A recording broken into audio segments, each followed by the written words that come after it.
rock pour les militaires. Et on poursuit notre focus sur les opérations menées par les troupes françaises la semaine dernière, en Europe cette fois, et en particulier sur son flanc est.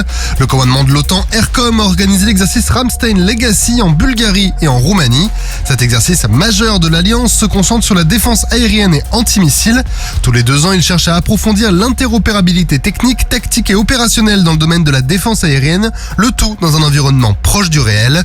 Une vingtaine de pays alliés étaient présents pour participer, dont l'Allemagne, les États-Unis, la France, l'Italie, les Pays-Bas, la Pologne, le Royaume-Uni, la Bulgarie ou encore la Roumanie. L'exercice se déroulait en 2 phases. Après une phase de préparation, la phase d'exécution s'est déroulée pendant 3 jours.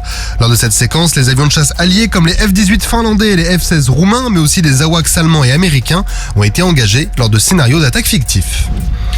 Dans l'Atlantique Nord, la frégate multimission Auvergne est passée sous le contrôle opérationnel de l'OTAN. Elle patrouille actuellement en direction de la mer Baltique où elle participe à l'exercice annuel Baltops. Mené jusqu'au 20 juin, la 53e édition de cet exercice de l'OTAN implique 19 nations membres de l'OTAN, dont l'Estonie, la Finlande, l'Italie, la Pologne, la Roumanie, la Suède et la Norvège ou encore les États-Unis. Cet exercice comporte notamment des phases amphibies, d'entraînement à la défense aérienne, mais aussi de guerre des mines. À ce titre, le porte-hélicoptère amphibie Mistral et le bâtiment de plongeurs Styx participent à cet exercice majeur, ainsi que des hélicoptères de l'aviation légère de l'armée de terre.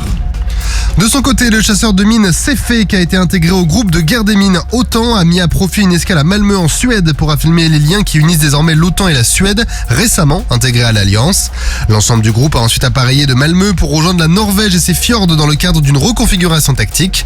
Durant cette patrouille, le Task Group a réalisé quelques exercices de préparation au combat. À la conclusion de cette riche semaine, une plongée commune et symbolique a réuni plongeurs des mineurs français et allemands. Le Cefe et l'ensemble du groupe poursuivent désormais leur mission de surveillance sur le flanc nord de l'Europe. Et pour conclure, on quitte l'Europe pour l'Amérique du Sud. 45 militaires des forces armées en Guyane, en appui des forces de sécurité intérieure, ont mené l'opération Absinthe qui lutte contre l'orpaillage illégal sur le bassin de la Manaamon. Plusieurs patrouilles des militaires et gendarmes, dont certains appuyés par la sécurité civile, ont ciblé de nombreux secteurs connus pour être des sites d'orpailleurs illégaux.